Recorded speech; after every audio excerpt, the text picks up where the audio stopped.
মিলাদুন নবী এলেম ধরাই মিলাদুন নবী মিলাদুন নবী মিলাদুন নবী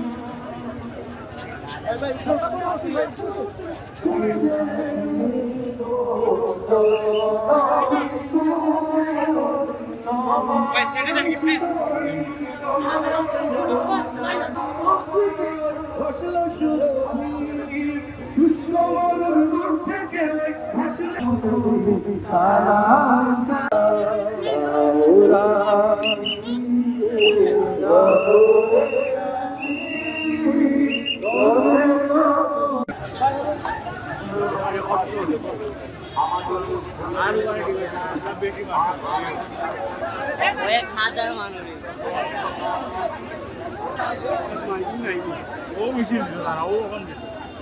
এই দিনে আমাদের প্রিয় নবীজি হযরত মুহাম্মদ সাল্লাল্লাহু আলাইহি ওয়াসাল্লাম এই দারাদামে তাশরিফ এনেছিলেন।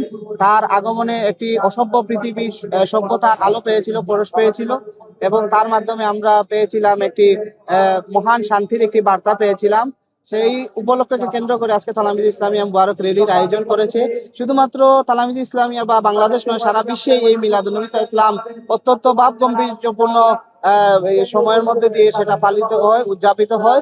আমরা সকল বাংলাদেশ সরকারের প্রতিও এটা বাংলাদেশ সরকার এই দিনটিকে সরকারি ছুটি হিসেবে ঘোষণা করেছেন এবং পাশাপাশি রাষ্ট্রীয়ভাবে আমরা দেখেছি মাননীয় রাষ্ট্রপতি মহোদয় সেটাকে প্রধান অতিথি হিসেবে সেই প্রোগ্রামটি উদ্বোধন করেছেন। আমরা সরকারের কাছে এই আহ্বানটুকু রাখতে চাই যে বাংলাদেশে আল্লাহ রাসূল সাল্লাল্লাহু আলাইহি ওয়াসাল্লামের আদর্শকে ছড়িয়ে দেওয়ার জন্য সরকার পদক্ষেপ গ্রহণ করবেন এবং সেটা বাস্তবায়ন করবেন।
شكر